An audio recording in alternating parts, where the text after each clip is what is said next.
right, everybody, welcome to another deep dive. Yeah. So today we are diving into something that I know a lot of you have been waiting for. The Sony A1 II rumors. Yeah.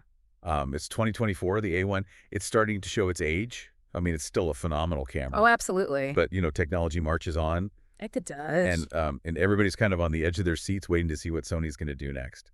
Yeah, the rumor mill's been really, really churning on this one. It has, and there's a lot of interesting tidbits out there. There are. So we're gonna unpack some of that today. We're gonna separate the wheat from the chaff, as it were. See if we can identify any likely features. Yeah. Are these just like completely wild guesses, or is there something really here? Exactly. And you know, again, we're talking about rumors here, folks. So grain of salt, everything like that. Absolutely. This is just for fun. Yeah. Don't make any big purchases based on what we're saying. Don't run out and sell your A1 yet. But yeah. So let's jump into it. Yeah. I guess the big question is, you know, is this going to be a revolutionary camera, or is this going to be an iterative update to the A1? That's a great question. And, you know, one of the things that's really interesting is that a lot of the rumors are pointing to the fact that the sensor might not actually change that much. Really? Yeah, which is kind of surprising for a flagship camera like this. You would expect a big megapixel bump or something like that. But it seems like they might be sticking with a refined version of the 50.1 megapixel sensor that's in the A1. Huh. So they're really focusing on kind of refining what they have. It seems like it, yeah. Interesting. Which, you know, maybe that's not a bad thing. No, not necessarily. I mean, that's a phenomenal sensor as it is. Oh, it's an amazing sensor. And maybe there's more to be gained by really wringing out all the performance they can from that design, as opposed to just cramming more megapixels in there. Yeah, I mean, sometimes it's about the image quality, not just the megapixel count. Right. And, you know, we're seeing that trend kind of across the industry, right, where it's not just about absolutely how many megapixels can we cram onto this. It's about the whole package. Yeah, exactly. Dynamic range, low light performance, all of that. Right. So it sounds like they might be taking that approach with the A1 II, at least if the rumors are to be believed. Yeah, and that's not to say that there aren't some really exciting potential upgrades. Okay, like what? Well, one of the big ones is speed. There are whispers that Sony might be pushing the A1 II to a mind-blowing 60 frames per second burst, shooting 60 frames per second. Wow. That's double what the A1 can do. Yeah, that's entering an A9 territory. It is, and that's actually leading to some speculation that maybe they're going to include a global shutter in the A1 too. Oh, wow. Which would be huge. Yeah, because that's something that the A9 III has, right? Exactly. So are they going to start to delineate between those two cameras, or? It's hard to say, because on the one hand you have the A9 III, which is this speed demon. Right. But then if they put a global shutter in the A1 II, what does that mean for the A9 III? And that's a really interesting question, because the A9 III, you know, is a phenomenal camera in its own right. Absolutely. But it doesn't have the same video capabilities as the A1. So are they going to start to maybe? It seems like they're going to have to differentiate them somehow. Yeah. Or are they going to say, you know what, we're just going to make the A1 III this like. Yeah, the do-it-all. This insane do-it-all camera that can do everything. Maybe that's the play. Which would be remarkable. It would be. If they could pull it off. It would be very interesting to see. Yeah. And at what cost? Exactly. Because you know these things don't come cheap. No. And if they're packing in all of these features, you know it's going to come with a price tag. Of course it will. Yeah. Yeah.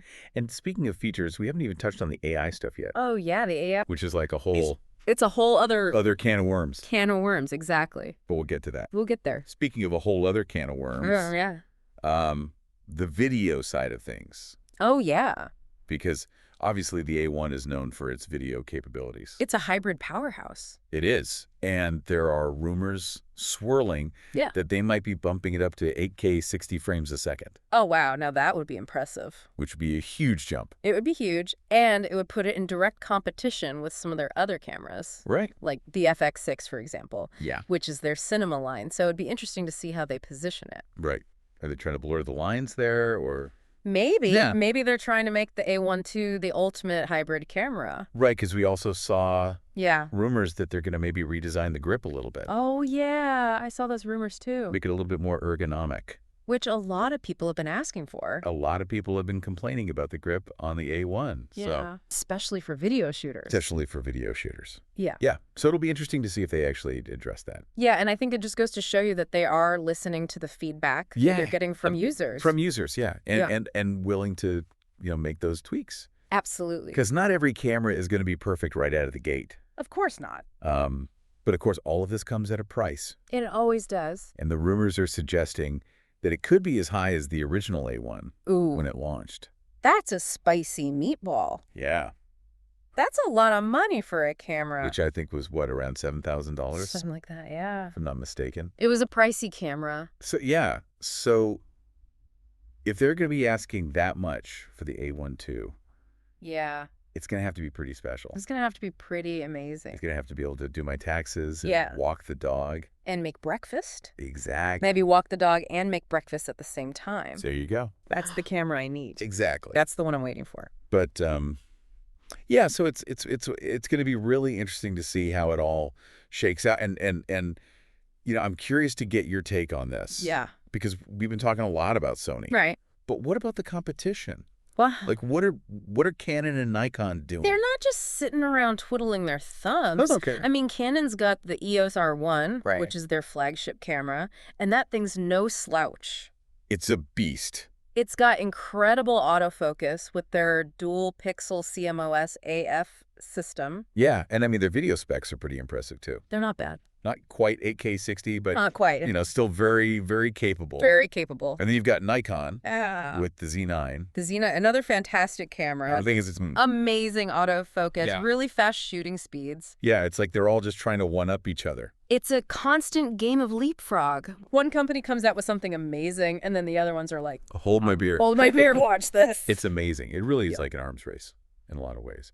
But it's good for us, right, as consumers. Oh, absolutely. Because it means that the technology keeps getting better and better. It does. And the prices eventually come down. Eventually. Yeah, give it a few years. Yeah, maybe by the time the A1 III comes out. Right, exactly. We'll be able to afford the A1 II. There you go.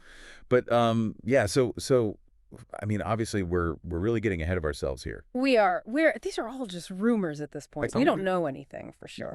Don't go betting the farm on any of this. Absolutely not. But it is fun to speculate, right? Oh, it's so much fun. And I think it's important to kind of keep an eye on what the rumor mill is churning out. It gives you a sense of where things might be going. Exactly. What trends to look out for. So to kind of wrap things up here, I guess the big question is, do you think Sony can pull this off? That's the million-dollar question, isn't it? It is. Can they make a camera that lives up to the hype? Right. Can they cram all of these features in there? At a price that people are willing to pay. Exactly, without making it so expensive that nobody can afford it. Yeah, because that's the other side of the coin, right? Right. Is if they make it so expensive that only a handful of people can afford it. Yeah. It defeats the purpose. Then it's not really a successful camera, is it? No, not really. I mean, it might be a technological marvel, but if it's not in the hands of creators, it's not really doing its job. Exactly.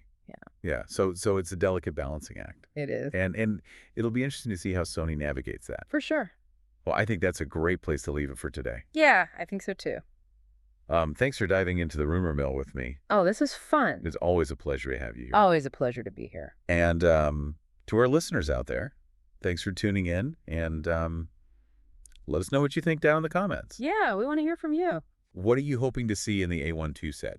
What are your predictions? Exactly. And until next time, happy shooting.